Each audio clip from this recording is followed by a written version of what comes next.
Welcome to the AI Corner. I'm your host, Mike Bailey, here to spotlight the people shaping New Zealand's AI future. In today's episode, we're speaking with Bindi Norwell. Bindi is the Group CEO of ProCare, who are New Zealand's largest primary care network, and Bindi is also the recent winner of the New Zealand Leadership Award for Innovation. Bindi's led ProCare through digital and AI-driven transformation, pushing for preventative healthcare, equity of access, and a future where technology frees clinicians to really focus on the patient. Looking forward to learning more about this one. Bindi, welcome to the pod. Thanks, and thanks for having me. It's great to see you. You too. So talk us through, when were you first exposed to AI? I mean, I'm going to assume it was before ChatGPT in some capacity, but tell us about your journey into AI. Yeah, because it's been around for a long time, everyone says, but it's funny, you always forget when it actually started.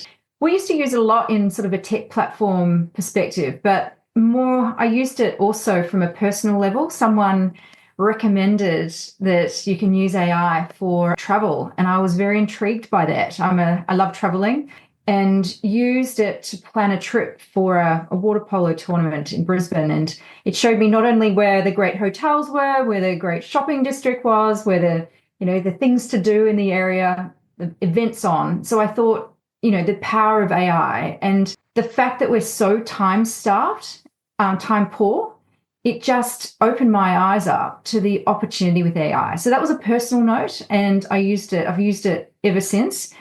But for companies, I've used it on and off over the years, particularly with the tech platforms to speed things up and automation as well. Well, what was it like, because you were at in the real estate game for a while there. Tell us about what AI was sort of flowing through the platform back then, pre the Gen AI space, because I would imagine you're probably spending 50 to 100K on a POC back then compared to what you can spend nowadays. It was really powerful in develop new tools and services for real estate agents and property managers as well. So AI had the ability, so if you were looking at a rental property that you wanted to rent, it had this ability to find all the rental properties within your in a specific zone with a specific kind of criteria, and then develop amazing reports up for real estate agents to give to their customers. And just the amount of the speed of and actually synthesizing so much information around properties into a very, in a clear way for people, it was game changing. We used it to do house price predictors as well. So we could see where house prices were potentially going to go up or down. So it's a great sector to leverage AI in. Yeah, absolutely. And, in a property hungry country like New Zealand, you can imagine it's one of the first places that we're going to apply it, aren't we? Absolutely. We want to know what's happening in property. Yeah, exactly. And I mean, you've been using AI for a while now as part of a business transformation sense. And then how has it sort of shaped your journey as you moved into healthcare and what that innovation opportunity looks like? Because I would hazard a guess that you were starting off within ProCare, applying it to internal productivity and efficiency lenses, but there's also the future preventative healthcare opportunities within AI as well. Yeah, and the more I've got to know about it, the more excited I am about it. And yes, you need to manage it carefully, and I get that. But, when I came into the healthcare industry, I could see that you can see the pain points that are occurring. So you've got a lot of smart people doing dumb stuff. You've got doctors spending a huge amount of time on inboxes and, patient notes and all sorts of things that realistically you think could be automated or made a better experience for patients as well using AI. And the more we explored that, the more we've found fantastic tools and services that have transformed the way that healthcare practitioners work. And I can give a couple of examples, but we've also used it in-house. I thought we need to walk the talk. And just going around our business, we really made a clear strategy that we're going to start really being AI adopters, progressive innovators in this space. And since then, we're really noticing all this manual work we do, the repetitive tasks, the things that we could actually make, so we can spend more time on the things that are actually more productive and moving the ship faster. And so we've trained and empowered is probably a better word, empowered our team to embrace AI within clear parameters and boundaries, but actually just try it and use it. And let's be smart in this space. So one, we've used it internally. We've got a couple of great examples now that we've been using, a lot more actually. And then we're really focusing on supporting the workforce and clinicians with AI. And then next steps is like you said, like that preventative space. How do we get way smarter in terms of that predictive analytics with healthcare so we can actually look at potential problems before they even become problems in health? And that's where it gets exciting. Well, we'll touch on ethics and guardrails in a bit, but I'm curious. It sounds as though you've gone, okay, internally, how do we just work faster? Then how do we give our, clinicians the tools they need to be better, more accurate, faster, et cetera? And then we'll start looking more externally facing. Is that a fair assessment? Have you intentionally gone with, let's start small and safe internal, then we'll start looking outward as we go forward over time and as success is proven?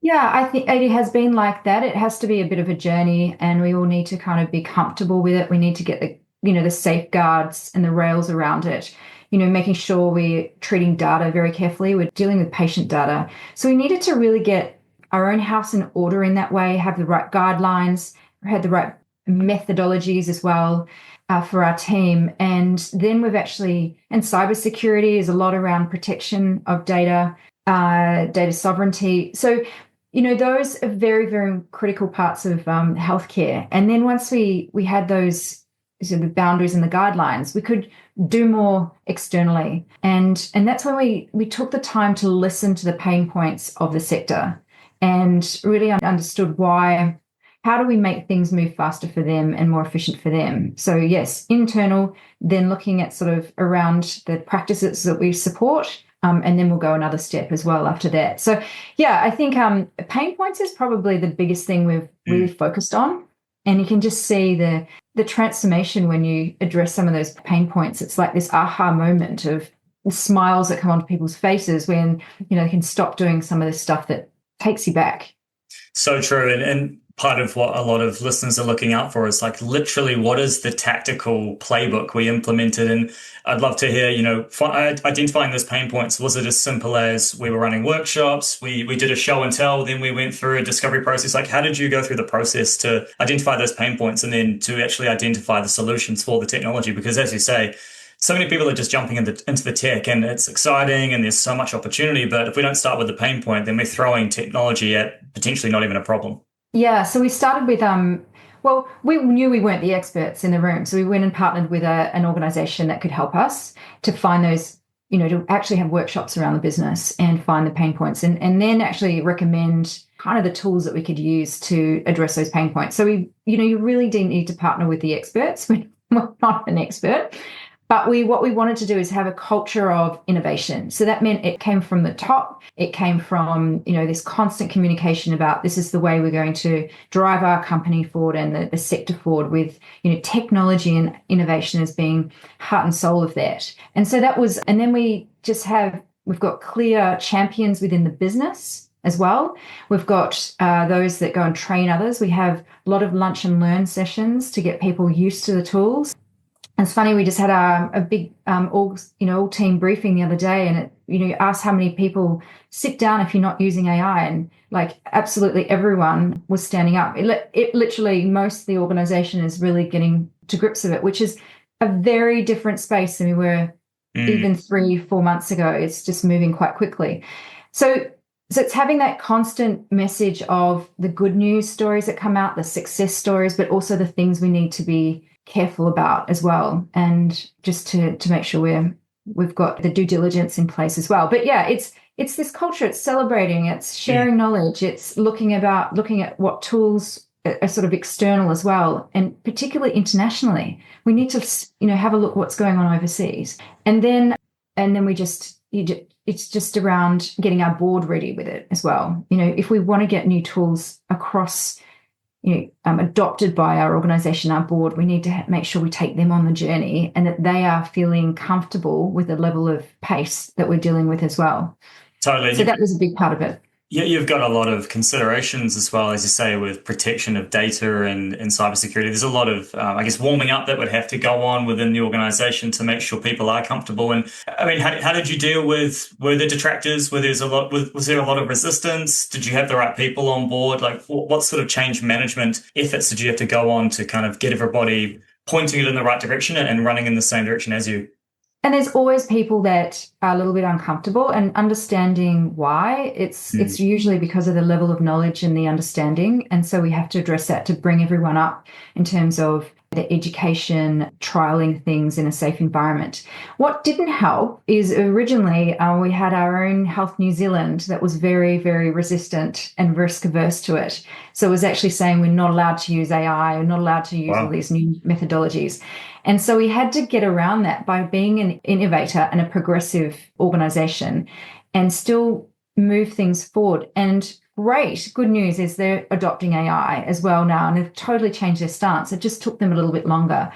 And so I think that once people see the outcomes that are being delivered, the actual tangible results that are happening in a very time-pressured work environment in healthcare, then people start taking a lot more notice. And the people that are not on board tend to kind of gradually come on board, and then everyone's sort of, oh my gosh, I'm going to miss out if I'm not careful. So it has been a journey, but you're always going to have the ones that are not comfortable, and that's okay. There'll always be laggards, and there's different places for them within organizations or other parts of other companies as well, if so be it. But there's as you say, it's getting people on board and being vulnerable around it. Not everything's going to work out. We're going to fail dozens, hundreds of times. 2 Degrees came out with a story recently how they just ran 30 events with 50 pilots and a ton of them failed. But as you say, they created an innovation culture, which is more important and probably the best byproduct instead of just a success from a couple of pilots as it is, because this is an enduring space. It's not going to be a flash in the pan. We're going to implement AI once and then tick the box. We constantly need to be running these AI impact assessments or AI opportunity assessments as the new tools and models are released, which means there is always going to be potential disruption around the corner to our own businesses. So you've kind of got to always have that blinkers on conversation with the board, with the leadership teams, understanding from bottoms up from the team at the front line, like what are they seeing? Because if we default to just using vendor lock-in type big tech enterprise tools, but as you say, there are hundreds out there that can help us be better. That's where the sort of risk comes in for the business if they're not constantly looking around the corner to see what's coming next. Yeah, and you just need to have that, like you say, that mental attitude of fail fast, trial things if they're not working, know when to stop. But also, I think there's a lot of shiny toys out there with AI. Everyone's getting bombarded with it. It's a constant theme at the moment. And what I've really learned is to try and think about your overarching strategy for your business. Like think about your cost, you want to be differentiated on a cost leadership, or do you want to have, uniqueness in sort of that value added side of it as well. So differentiation strategy. Totally. And then you get the right AI, the right tools to push your strategy forward even faster. So being considered about what you choose to do and what you don't do as well, not just, you have to be mindful of where you want to go to as an organization. Got to have that North Star. And then in terms of AI projects, what are you working on at the moment? What sort of results are you seeing? Would love any concrete examples that you can share. Just an internal one is one of the one I'm loving right now. We do a lot of RFPs in lots of sectors. I feel like we're repeating our information 100 times all the time. And, we've built sort of an agent to help us with responses and RFPs, so we're not duplicating, and that we're bringing out the best of our responses and in a safe environment. We've also now launched Health Accelerator, which is a joint venture between 4 of the largest primary care organizations in New Zealand to test and scale innovation. So now we've got some amazing things in the pipeline, which I can talk to, and that's giving the ability for some of these innovations to go to test in a localized environment and then scale to a national level, which gives access to around 2 million patients, about 500 GP or healthcare clinics. And so this is hopefully, because it's very expensive to do a lot of the tech and AI, we're not IT or tech experts, but what we want to do is an environment where we can test and scale, including things that are happening overseas. So that's what we're working on at the moment. And that's, I reckon, very, very exciting. We've got some really good use cases coming out already. Sounds like you'll be getting a really rich data set across a pretty vast sample size of New Zealand. And I mean, there's a number of interesting considerations around the governance model and making sure that data is protected across those across patients and across organizations as well. How do you manage that model so that you do create 1 + 1 = 3, so to speak, across partnering with competitors, I guess, within the ecosystem? Well, it's really important that we have the right people in the room around, the governance around it. So you need very strong clinical directors and clinical support with it, and making sure we're testing it really well with the users is to make sure that it's, they feel comfortable and safe. It's also about the accountability. So even though you might have these AI tools, particularly in healthcare, doctors still need to check things. If it's, patient information, or you just say it's a transcription of a consult, they still need to check it. They still need to own it. And yes, it will speed things up, but they need to have the governance in place to make sure that it still goes through a human check. And so it's about augmenting the human side of it with technology. So we always need, our philosophy is you always need clinicians and health practitioners, and you need the right people to make sure we've got the checks in place. But AI is a great way of enabling them and stop them doing dumb stuff. So you need the governance in place. Cybersecurity, it's very important that we've got safeguards around patient data. It's interesting you say around the accountability, and 100% agree with you. Could not agree more. One of the conversations that's flaring up more and more these days is around we need to embed different regulations across different countries and different regions to make sure that the AI is held accountable, or the machine is held accountable, and the human is held accountable. But I do get concerned that we look at sort of restricting or stifling innovation at the expense of just regulating the human and increasing the accountability on the person. So that's that element around, do we feel that we have the right laws, legislation, regulation in place to match that? And then the other part of that coin is, I do believe we look at everything from a risk-first framework, which there are unacceptable elements of AI proliferating. We should be 100% stamping those out. But at the other side of it, we should also be looking at this from an opportunities-first framework. And healthcare, to me, is the number one space where we have the biggest opportunity to improve health outcomes and life expectancy and all that good stuff. So how do you think about the regulatory environment that you operate within in New Zealand in particular, or even globally? Do you think that we are getting caught up? Do you think we've got a path to getting caught up to match where the technology is headed? Do we have the right accountability layers in place? Well, I think it's an evolving space all the time, and it's getting better and better. As I said, it's getting easier because you've got more and more, particularly government organizations, that are now open to new ways in AI as well. So that's kind of reducing some of the barriers around regulatory change. But I would say we need as a country to make sure we're front-footing this and we're keeping up with what's happening globally in terms of regulatory controls. And we're not being too restrictive, but we're also being, cautiously, we're still being careful, but in a way that we can actually move New Zealand faster, more forward and quickly, and actually be a leader in this space. We are a small country. We have the ability and the agility to move things pretty quickly, and we're seen as quite a good test bed for innovations overseas. And how do we portray that model of we are innovative, we're agile, and we're happy to test and scale new AI opportunities? And that's personal passion of mine, is how do we make sure we're seen as that and actually we live up to that? And we're still sort of in the early phases of that now. I feel like now is a real critical point. It is really critical, that time now to make sure we are seen as a great partner in this space. Well, it's refreshing to hear that you're putting emphasis on it and waving the flag to move this forward, because I think we need more business leaders who are vocal about it publicly and where the opportunity is. But as you say, putting the right guardrails in place to make sure that some of the unacceptable risks don't eventuate, which, as you say, we're all learning as these models develop, but we can foresee pretty well where some of the risks will be. We just need to have the right conversation to drive regulation and education in that space. Yeah. And there's a few things I'd love to see a bit more. You point to education, having some mandates as well across contracts. We have people thinking about AI and tech as, part of the solutions, that we train our clinicians and, whether in their med school, about AI and the new technologies that are out there. So start mandating some of these. Sounds a bit disciplinarian, but actually putting a requirement is probably better. Putting requirements in for us to take this seriously and put it in our day-to-day living, as well as contracts, regulatory environments, and start being a bit more forceful with that information, and so then we can push it forward. I think it's sorely needed. That and financial literacy should be embedded from day one. That's a different soapbox to get on. In terms of, you talk about New Zealand, Health NZ, we're catching up and we're improving in that space. Are there any countries overseas where you feel they've begun to nail the model and we should be focusing and following a lot of what they're doing? Or is it quite horses for courses when it comes to different countries and regulatory environments?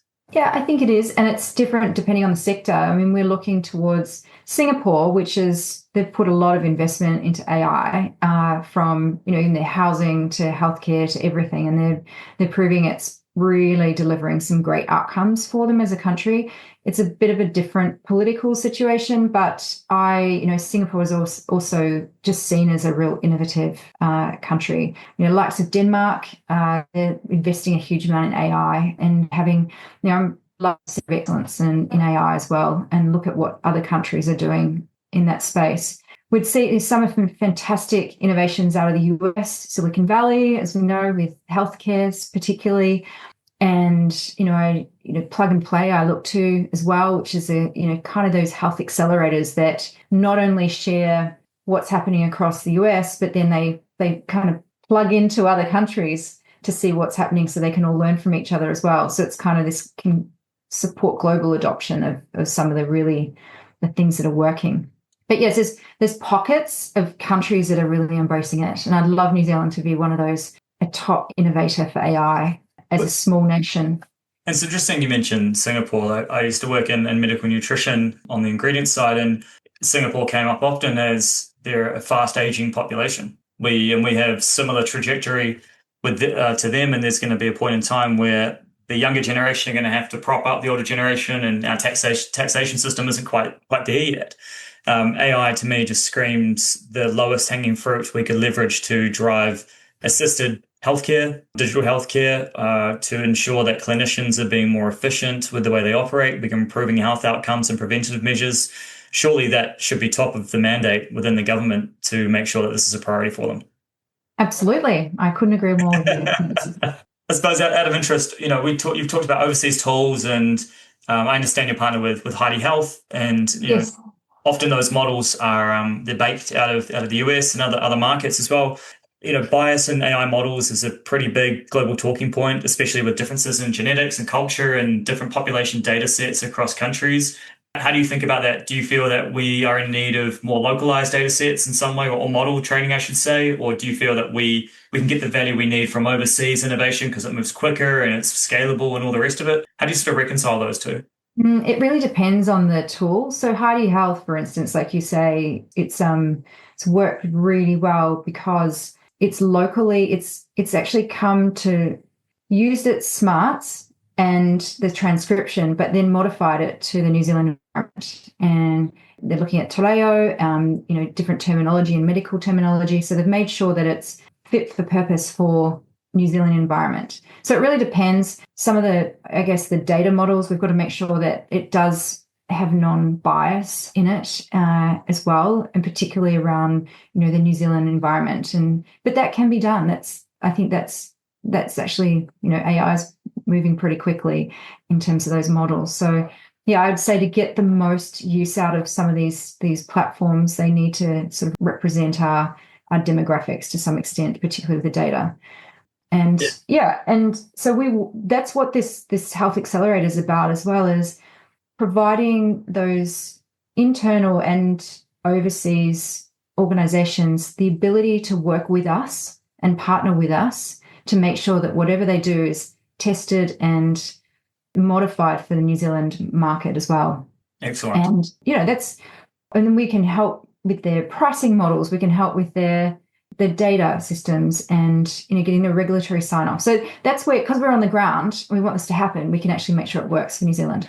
It creates a flywheel for both organizations, right? And it creates a bit of a groundswell for the legislatory environment as well, which is awesome to see. And you mentioned Heidi Health, which for those unfamiliar, it's a patient visit transcription tool, which basically helps clinicians record the call and sort of track all the right types of information. And I'm sure there's plenty of other bells and whistles in there that I'm not familiar with. But we've got one of the lowest trust rankings in the OECD, if not amongst first world countries in New Zealand and the globe around trust in AI, us in Australia. What sort of resistance have you seen, or what sort of concerns or conversations happen, I suppose, behind closed doors around how do we roll this out to the public? How do we make sure people are comfortable? Because if we're not necessarily high trust when it comes to AI, I'm sure that comes up as a barrier in the doctor's room. Yeah, I mean, one, it's changing it to also habitual change to actually help change management for doctors to turn it on. So Heidi Health is transcription, so a doctor can spend more time with the patient. All of the notes from the conversation are, fed into a PMS system, so the patient platform. So all the historical information is saved and it's checked by a doctor. So patients are typically comfortable with it. And the reason why is the doctors disclose that they're going to use Heidi and what it does. And so then they can spend more time with the patient. So they can, instead of furiously typing up notes, they can actually spend and have more of a conversation with them. And, I think it's changed the whole patient experience. And I think that's why it's had such good adoption. Is it's better for patients, it's better for the clinician, and it's a way more effective process in terms of what it does now. And then you think about the opportunities with it. It's starting to, if you need a referral letter, because you need to send it to a specialist, it's all automated. You don't have to, it's just speeds everything up. So to give an example, it saves one consult is 15 minutes usually, and saves around 7 minutes per consult.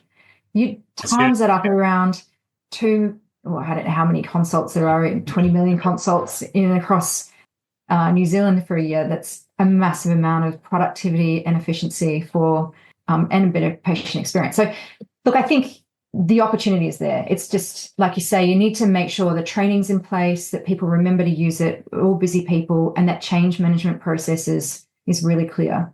There's significantly higher throughput for people being seen. And I know the wait times in New Zealand aren't great, or hopefully they're improving as a result. So hats off to you and the team. That sounds like it's going to have material impact that we'll feel at the front line, which is really great. And in terms of moving forward, tracking the data within the Heidi Health, I'm sure there'll be ways in which we start to track data across more services from the government, and then across insurances and all the rest of it. My mind instantly starts to go, well, all this data capture becomes pretty exciting, right? If ChatGPT currently knows me pretty well on a personal level, and then there's this whole other world which understands me from a health level and begins to better my life because it has preventative understanding it provides preventative recommendations to help me better improve my health outcomes. Like, how do you think about stitching together the data that you're collecting about individuals and surfacing that up to whichever environments that needs to be serviced to be able to be better made for use by personnel or by other services that people sign into and can receive benefit from? Is there a kind of broader plan for that moving forward? Yeah, I mean, that's kind of an exciting space, but also you need lots of, you need to make sure we're treating data very carefully. So, and that it's, it's all anonymized if we are doing this kind of predictive analytics. And so I think that's, we haven't, I know there's a lot of innovations that happen, particularly around MRI scans, when you have radiology as well, and scanning, that can just speed up that process really quickly. And it's just the use of anonymized data points that can identify changes in, your brain activity or, something over time much more faster, really. And so I think that's where we can get into an exciting space of using data to use that predictive healthcare, looking after people's healthcare in terms of they'll understand if you've got a potential issue with a heart scan or a lung scan, a brain scan, or, that can pick up potential issues way before it actually becomes an issue. And that's around using data in a very, in a careful way, but smartly. And so I think when we get in, and the data that we get from wearables, eventually that anonymized, amalgamated, could actually help us see signs of, disease or across the nation as well. So we can actually make sure we've got enough funding, enough services, enough preventative care to address it early on. And then wearables, if people are open to it, they can start monitoring their own healthcare as well. And, we do it now to a level, but imagine if you just picked up a heart rate, problem, it identified that and said you really do need to go and book an appointment with your doctor, and done way before the potential issue can come about. So this is where you get into a space where we're actually saving a lot of lives from it. So yeah, I think data is very, very key in this, but to use it wisely. And that's where I get super excited, and I'm curious on potentially the timeline for that, because as you say, my Garmin today tells me heart rate, sleeping, all that good stuff, which we've kind of had for a while, I suppose. But I almost think of it to the equivalent of open banking. Like, what's the open healthcare model whereby I have open access to, I can expose my data in the way that I want, and I have ownership over that, but it's tokenized or anonymized in some way that makes sense for my use case. Like, how far away are we from that? Whereby, let's say my watch goes off at 3 a.m. because it's seen an anomaly, and based on a test or a blood test I had 6 months ago, it knows that there's something flaring up. Like, is that right around the corner? Do we have the capabilities in NZ, or are we waiting for innovation overseas to come to New Zealand to enable that? And what does that future look like for us? I think there's some pockets in New Zealand as well I know there's a lot of trials and things happening, around in surgery and surgical procedures around using data effectively. I've seen a lot more offshore as well, probably a bit further ahead in some of that stuff, but we can always learn from that. So yeah, I think it's evolving quickly, but we've got a bit more to do in that space before we're really using that as a nation, and it's just kind of what we do. So we're not there yet by any means, but I know I know there's pockets of things that are happening with big data sets and innovation, but I don't know how long it's going to take. Hopefully not too long. I'd hazard a guess you've got bigger priorities as well, because I would imagine that for me to maximize the opportunity with my own data that's collected across all these various sources, that's not going to happen overnight. That's going to take some time to be able to source, pick up, track, and for a newborn, for example, they've probably got the best opportunity to build their digital kind of health footprint in some way, shape or form that tells them by the time that they're 5, if they're 0 today, based on your genetics, you should probably start having these tests, even though previously we never did that. That was never part of the roadmap for children, but based on your makeup, it's a priority for you. So I'm excited to see where it gets to. That's right. And really, the earlier on in life, that's when it can really make a massive difference. If you know things, the earlier, the better, really. So you can actually plan for it. And I suppose outside of the healthcare space in New Zealand, I would imagine in your role, you talk to a number of CEOs, and a lot of people will be asking, how did you run your AI transformation for your sector, for your business? What do you tell them in terms of what should they be thinking about when it comes to think about their own industries? And I'm assuming a lot of it is around find the pain points, etc. But do you think that the rollout of AI across different sectors, is it going in the direction we feel that it should be going? Is healthcare further advanced to other industries? What are the opportunities that we might be missing that you're talking about at the boardroom level? Yeah, because I think we're all in this together, and I've found that we're all grappling through it, and as particularly other leaders, when I speak to them, we're all working our way, navigating through it. But I think consensus is that we need to be really, really thinking about this and working together and sharing best practice. This is around creating a culture of sharing, collaboration, as well across sector. And I think the more investment we can have in centers of excellence of AI, health accelerators, partnering with internationally as well and across sector, the better we will be, because we really do need to. It's happening so quickly that we cannot stand on our own with this. We need to be sharing. So we're moving our country forward together. It's I know there's competition in sectors and but the fact is we've got an opportunity to move our country as a really that kind of innovative, progressive leader in the space, and that just opens up so many possibilities. The way we have our housing market or our transport, and how does it all come together? Because even health, it touches on so many different parts of your life. Your housing, everything. And that's why we need to kind of look at this cross sector as well. Agreed. But I think the more investment we can put in, we're making a play for this as a nation, and getting sectors to work together on that. I think the better. I think it will move more quickly. I think, as you say, there's enough pie to go around, and arguably we can grow the pie collectively. I'm sure there'll be some, there's some competition, of course, that needs to be factored into that. But certainly what you've put together with the Health Accelerator is a playbook or a blueprint that many other ecosystems in industry should be thinking about, or even just the partnership with Heidi Health, seeing more of those kind of bigger business startup coming together. How do we innovate and sort of grow the roadmap to support everybody? As you say, this benefits everybody in some way, shape, or form, and it's going to create that flywheel effect where it's sort of compounding across the economy if we can make sure it works for at least one sector at a time. Yeah, and you see the productivity gains on some of this in different sectors, but also we are a small nation. We have to bandy together and partner together to actually have the scale to actually really test and scale some of these new initiatives as well, and partner on that. We need to do that. Absolutely. Well, thank you very much for the time today, Bindi. Are you up for a quick fire round before we say goodbye? Absolutely. Alrighty. ChatGPT, Claude, or Gemini? Claude. Absolutely love it. I mean, I love ChatGPT too, don't worry. But I'm absolutely a fan of Claude. I find it quite personalized as well. Love it. Sonnet 4.5 all the way. Most overhyped AI trend right now? AI is going to take over our jobs. Everyone's worried about that, but it's actually augmenting us. It's enabling humans with technology. One New Zealand company quietly doing great AI work that might fly under the radar the most? I think Rush Digital. I've got to know them over the past few years. I think they're doing fantastic AI acceleration, and they do a lot of work with lots of organizations, and you go, oh wow, I didn't know you did that. And so I think Rush is great.